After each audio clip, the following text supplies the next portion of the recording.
Varicose veins కి సరైన చికిత్స కోసం సంప్రదించండి ఎవిస్ హాస్పిటల్. నమస్కారం, వెల్కమ్ టు సుమన్ టీవీ. నేను గీతాంజలి. ప్రస్తుతం మనతో పాటు ప్రముఖ జ్యోతిష్యులు బ్రహ్మశ్రీ నందిబట్ల శ్రీహరి శర్మ గురువు గారు ఉన్నారు. వారితో మాట్లాడదాం. గురుగారు నమస్కారం అండి. వాగర్థావివ సంపృక్తౌ వాగర్థ ప్రతిపత్తయే జగతః పితరౌ వందే పార్వతీ పరమేశ్వరౌ. సదాశివ సమారంభాం శంకరాచార్య మధ్యమాం అస్మదాచార్య పర్యంతం వందే గురు పరంపరాం. ఆదిత్యాయ చ సోమాయ మంగళాయ బుధాయ చ గురు శుక్ర శనిభ్యశ్చ రాహవే కేతవే నమః. శృంగేరి జగద్గురు పీఠాధిపతులకి, కంచి పీఠాధిపతులకి నమస్కారములు తెలియజేసుకుంటూ కార్యక్రమాన్ని ప్రారంభిద్దాం. కార్తీక మాసం చూస్తూనే అయిపోయింది గురువు గారు. చాలా అసలు చాలా త్వరగా అయిపోయినట్టు దీపపు ఒత్తి హారతి ఎలా అయితే కరిగిపోతుందో అంత త్వరగా ఈశ్వరానుగ్రహం మనకు అంత తొందరగా వస్తుందా అని ఆలోచన. ఎంత చేసుకుంటే ఇంకా ఈశ్వరుని ఎలా మనం ఆ ఈశ్వర అనుగ్రహం ఎలా పొందాలి, ఇంత తొందరగా అయిపోయిందనే ఆలోచనతోనే మనకు సమయం అంతా 30 రోజులు దాదాపు గడిచిపోయిందా అనిపించింది. ఇక చూస్తూ అమావాస్య డిసెంబర్ 1వ తారీఖు కదండి. ఆ రోజున ప్రత్యేకంగా ఏమైనా విశిష్టత ఉందా అండి? కార్తీక మాసము అసలు సహజంగా అమావాస్య అంటేనే చాలా విశిష్టతమ్మా.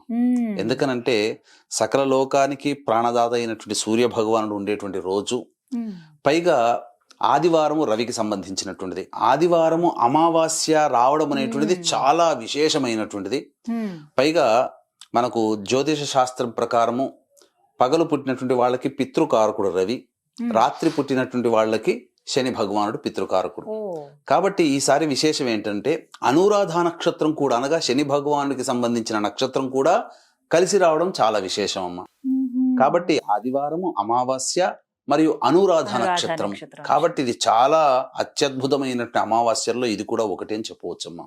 మరి ఆ రోజు ఈ అనురాధ నక్షత్రం వారు కావచ్చు, వాళ్ళు ఏమైనా పూజలు గాని ఏమైనా నియమాలు గాని పాటించాలా అండి? అలా నక్షత్ర ప్రకారంగా చూసుకుంటే అటువంటిది ఏం లేదమ్మా. కాకపోతే ఆదివారం అమావాస్య రావడమే విశేషమైతే శని భగవాన్ సంబంధించినటువంటి నక్షత్రం రావడం కూడా చాలా విశేషం.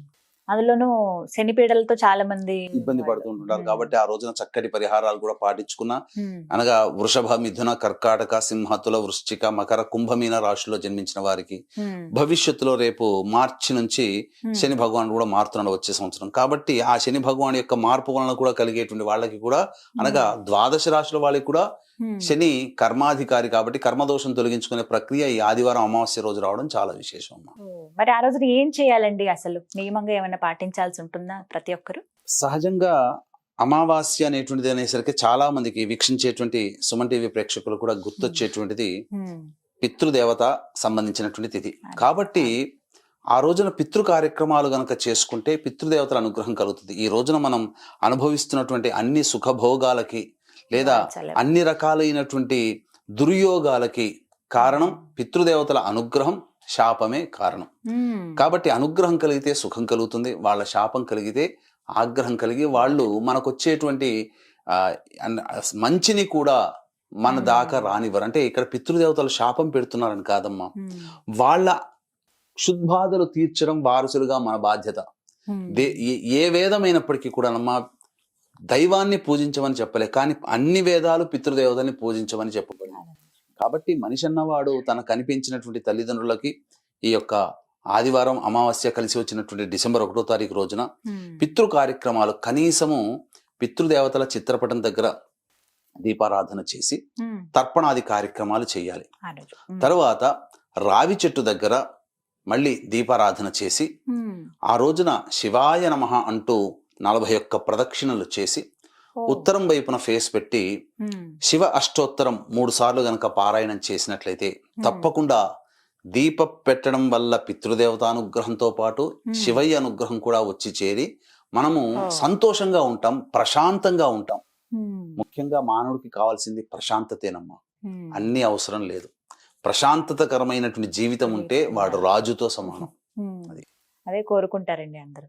ప్రత్యేకించి శనిపీడల్లో భాగంగా ద్వాదశ రాశుల వారికి ఏదో ఒక రకంగా శని బాధలు అయితే ఉంటాయండి.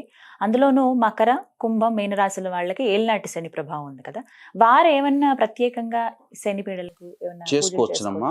ముఖ్యంగా ఈ సంబంధించినటువంటి ఈ ఆదివారం అమావాస్య రోజున పొద్దున్నే కాలకృత్యాదులు తీర్చుకొని, ముఖ్యంగా నది దగ్గర ఉన్న వాళ్ళైతే నది స్నానం చేస్తే గంగా స్నానం చేసిన పుణ్య ఫలితం దక్కుతుంది. తలాంచి శుభ్రం చేసుకోవాలి. తదనంతరం శివాలయానికి చేరుకొని నవగ్రహాల చుట్టూ శివాయ నమః అంటూ 27 ప్రదక్షిణలు చేసి శని భగవానుడికి తైలాభిషేకం, అచ్చమైనటువంటి నల్ల నువ్వుల నూనె, దీపారాధన నూనె వాడకూడదు. ఆ తైలాభిషేకం జరిపించిన తర్వాత అక్కడ ఎలాగో దీపారాధన చేస్తాం. తదనంతరం అన్నము నల్ల నువ్వులు కలిపిన 8 ముద్దల నైవేద్యంగా పెట్టడం. తర్వాత వృద్ధాశ్రమంలో ఆ వృద్ధులకు ఏదైనా తినే పదార్థాలు, పండ్లు ఇట్లాంటి కార్యక్రమాలు పంచవచ్చు. పారిశుద్ధ్య కార్మికులకి, వికలాంగులకి ఏదైనా గాని సహాయం చేసినా, ధన సహాయన, ధన రూపేణ, వస్తు రూపేణ సహాయం చేసినా ఆ శనీశ్వరుని యొక్క అనుగ్రహం చాలా తొందరగా కలుగుతుంది. ఇక దానాది కార్యక్రమాలు, శనికి సంబంధించినటువంటి ఇనుపమేకు, ఇనుపబాని, నల్ల నువ్వుల నూనె, నల్ల నువ్వులు, అలాగే నల్లటి వస్త్రము, ఇవన్నీ కూడా దానం చేయవచ్చు. ఉప్పు, బెల్లము, అలాగే పత్తి, ఇవన్నీ కూడా మృత్యు సంబంధమైనవి కాబట్టి అనారోగ్యంతో బాధపడేటువంటి వాళ్ళు వీటిని దానం చేయవచ్చు. ముఖ్యంగా ఆ రోజున చేయవలసినటువంటి పనులు నదీ స్నానము. నదీ స్నానం లేకపోతే కనీసము మన ఇంట్లో ఏ నది నుంచో తెచ్చుకున్న నీళ్లు ఉంటాయి కదా, బకెట్లో వేసి ఆ బకెట్లో శిరస్సును చల్లుకోవాలి. కానీ సూర్యోదయాత్ పూర్వమే స్నానం చేయాలి, ఇది నియమం. ఇక చెయ్యకూడని పనులు అటువంటి ఏంటంటే మాంసాహారం భుజించకూడదు, దాంపత్యము పనికిరాదు, ఒంటికి నూనె రాసుకోకూడదు, తర్వాత ఈ తులసి ఆకులు, మారేడు ఆకులు తెంచకూడదు. ఆదివారం అమావాస్య రోజున ఇటువంటి పనులు చేయకూడదు. ముఖ్యంగా ఇంట్లో సూర్యోదయాత్ పూర్వమే ఇల్లంతా కూడా తుడుచుకోవాలి. పైగా చీపురు అనగా లక్ష్మీ సంబంధమైనటువంటి వస్తువుల్ని మనం కొనుక్కోకూడదు ఆదివారం రోజున. ఈ నూనె కూడా అమావాస్య వచ్చిన రోజున. కాబట్టి అంతకుముందే అమావాస్య ప్రారంభమైంది కానీ శనివారం నాడు చతుర్దశి ఉంటుంది కాబట్టి ముందు రోజు మారేడు దళాలవి, తులసి దళాలు కోసుకోవచ్చు. మధ్యాహ్నం 3 గంటల చిల్లరకి ఈ అమావాస్య ప్రారంభమవుతుంది కాబట్టి శనివారం నాడు. ఆదివారము 11:59 వరకు అమావాస్య ఉంది కాబట్టి ఈ లోపల పనులన్నీ కూడాను పూర్తి చేసుకోవచ్చమ్మా. ముఖ్యంగా పితృదేవతలకి పిండ ప్రదాన కార్యక్రమాలు చేస్తే మంచిది, లేకపోతే కనీసం తర్పణాలైనా చేయాలి అది. ఇంకా విశేషంగా ఈ అమావాస్య రోజున కాబట్టి శివానుగ్రహము, లక్ష్మీదేవత అనుగ్రహం చాలా తొందరగా కలుగుతుందమ్మా. ఏ విధంగా అండి? ఎందుకంటే అమావాస్య రోజునే లక్ష్మీ అమ్మవారు పుట్టిందని చెప్పి మనకు శాస్త్రాలు ఘోషిస్తున్నాయి. కాబట్టి ఈ లక్ష్మీ అమ్మవారి అనుగ్రహం కోసం ఆ రోజున చక్కగా ఇంట్లో లక్ష్మీ పటానికి, లక్ష్మీనారాయణుడి యొక్క చిత్రపటానికి చక్కగా అలంకరణ చేసి లక్ష్మీనారాయణ సహస్రనామం ఉంటుందమ్మా. సహస్రనామాలలో లక్ష్మీనారాయణ సహస్రనామం ఉంటుంది కాబట్టి ఆ సహస్రనామాన్ని పారాయణం చేసి, లేకపోతే విడిగా తులసి చెట్టు దగ్గర విష్ణు సహస్రనామ పారాయణం, అలాగే లక్ష్మీ సహస్రనామ పారాయణం చేసి 2 అరటి పండ్లు, ఆవు పాలు లేదా మిశ్రి లేదా దానిమ్మ పండు నైవేద్యంగా పెట్టవచ్చు. పెట్టిన తదనంతరం ఎవరికైనా కానీ ఆ యొక్క ఆదివారం అమావాస్య ఉన్నటువంటి సందర్భంలో మిఠాయిలు పంచాలి. లక్ష్మీ అమ్మవారికి స్వీట్ అంటే, మిఠాయిలు అంటే చాలా ఇష్టం. అందుకని మీరు చూశారంటే దీపావళి రోజున ఎక్కువగా మిఠాయిలు పంచుకుంటారు ఆ రోజు. కాబట్టి ఆ అమ్మవారికి ఇష్టమైనటువంటిది మనం ఏదైతే మనం స్వీట్ ని దానం చేస్తామో అంటే కనబడ్డ వాళ్ళకందరికీ కూడా ఇవ్వచ్చునమ్మా. ముఖ్యంగా ఆ రోజున దత్తాత్రేయుని ఆరాధన చాలా విశేషమైన ఫలితం ఇస్తుంది. గురు అనుగ్రహం చాలా తొందరగా కలుగుతుంది కాబట్టి దత్తపాదుకా స్తోత్రము కానీ, దత్తాష్టకము కానీ, దత్త కవచము కానీ వీలైనన్ని సార్లు పారాయణం చేయవచ్చు. ఇంకా అమావాస్య రోజున ఇంకా చెప్పాలి అంటే లలితా సహస్రనామ పారాయణం చేసినా చాలా పుణ్యం అమ్మ. ఆదివారం పౌర్ణమి అని చెబుతారు కానీ ఈ విధంగా లలితా సహస్రనామ పారాయణం చేయడం కూడా విశేషం అమ్మ. కాబట్టి ఎవరికి అలవాటు ఉన్నటువంటి దేవతా స్తోత్రాన్ని వాళ్ళు గనక పారాయణం చేసుకుంటే అద్భుతమైనటువంటి ఫలితం కలుగుతుందమ్మా, అందులో ఏమాత్రం సందేహం లేదు. అలాగే ఈ యొక్క కార్తీక మాసం నెల రోజుల్లో ఆఖరి రోజు కాబట్టి ఈ ఆఖరి రోజున ముఖ్యంగా చంద్రుడు ఉండనటువంటి రోజు, సూర్యుడు మాత్రమే ఉండేటువంటి రోజు కాబట్టి ఈ రవిహోరలో ఎవరైతే ఈశ్వరుడికి ముఖ్యంగా చెరుకు రసంతో కానీ, బెల్లం నీళ్లు కలిపినటువంటి నీటితో కానీ ఈశ్వరునికి అభిషేకం చేస్తే ఉద్యోగ సంబంధమైనటువంటి సమస్యలన్నీ తొలగిపోతాయమ్మా. ఉద్యోగం రాని వాళ్ళకి ఉద్యోగం దొరుకుతుంది. రవిహోర ఎప్పుడు ఉంటుంది? రవిహోర ఉదయం 6:15 నుంచి 7:15 మధ్య కాలంలో. వీక్షించేటువంటి ప్రేక్షకులకు గమనిక, ఈ యొక్క కార్తీక మాసం నెల రోజుల పాటు పూజ జరిపిన తర్వాత పోలి పాడ్యమి అనగా పోలి స్వర్గం వెళ్ళినటువంటి రోజున గోకర్ణ క్షేత్రంలో జాతకరీత్యా కలుగు విద్య, వివాహ, ఉద్యోగ, దాంపత్య, సంతాన, అనారోగ్య సమస్యలకు మరియు వృషభ మిథున కర్కాటక సింహతుల వృశ్చిక మకర కుంభమీన రాశిలో జన్మించిన వారికి శనిదోష పరిహారార్థమై సర్వదోష నివారణ పూజల హోమాలు పర్ హెడ్ 1500 రూపాయలకి చేయించడం జరుగుతుంది. అవకాశం ఉన్న వాళ్ళు కార్యక్రమ తంత్రం కాంటాక్ట్ చేసి మీ గోతనామాలు నమోదు చేసుకోవచ్చు. ఇక దాంపత్య సమస్యలకి వివాహ సమస్యలతో ఇబ్బంది పడేటువంటి వాళ్ళు ఈ సంబంధించినటువంటి పటిక బెల్లం ఉంటుంది కదమ్మా, ఆ పటిక బెల్లం పొడిని నీటిలో వేసి ఆ నీటితో 7 నుంచి 8 మధ్య కాలంలో అభిషేకం చేసుకోవాలి.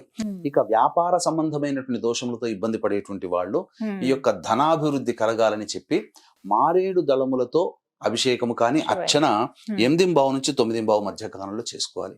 ఇక సర్వ విధాలుగా ప్రజలతో సంబంధం ఉన్నటువంటి వృత్తి వ్యాపార ఉద్యోగాల్లో ఉన్నవాళ్ళు, అలాగే మానసిక సంబంధంగా ఇబ్బంది పడేటువంటి వాళ్ళు ఆవు పాలతో 9 నుంచి 10 మధ్య కాలంలో. ఇక ఇంతకు ముందు చెప్పుకున్నాం కదా శని భగవాన్ సంబంధించి 10 నుంచి 11 మధ్య కాలంలో శని దోష సంబంధమైనటువంటి దోషాలు తొలగిపోవడం కోసం ఇంతకుముందు చెప్పుకున్నటువంటి శని దోష నివారణ కార్యక్రమాలు చేసుకోవచ్చు. ఇక 11 నుంచి 11:59 వరకే ఈ యొక్క సంబంధించినటువంటి అమావాస్య ఉంది కాబట్టి ఆ సమయంలో గురు సంబంధమైనటువంటి అనుగ్రహం కలగాలనే ఉద్దేశంతో పంచామృతాలతో ఈశ్వరునికి అభిషేకం కానీ లేకపోతే దత్తాత్రేయ కవచం ఆదివారం అమావాస్య ఉన్నటువంటి సమయంలో దత్తాత్రేయ కవచం 11 నుంచి 11:59 మధ్య కాలంలో వీలైనన్ని సార్లు పారాయణం చేయండి. ఇక ఈ శని భగవానికి సంబంధించి ఈ హోర ఉంది కదమ్మా 10 నుంచి 11 మధ్య కాలంలో వృద్ధులకి వికలాంగులకి పారిశుద్ధ్య కార్మికులకి 11 నుంచి 12 లోపల దానాది కార్యక్రమాలు పండ్లు ఇతరత్ర పదార్థాలు పంచవచ్చు. ఈ విధంగా చేయడం ద్వారా అమావాస్య రోజున ముఖ్యముగా ఈశ్వర అనుగ్రహం కలుగుతుంది.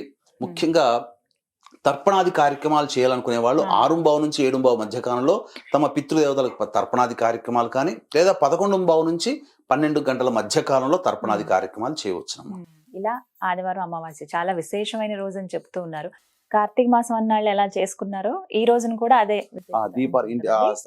తులసి చెట్టు దగ్గర దీపారాధన 30 ఒత్తుల దీపారాధన చేసుకోవచ్చు. 360 + 360 720 ఒత్తుల దీపారాధన చేయవచ్చు అమావాస్య రోజున, తప్పు లేదమ్మా.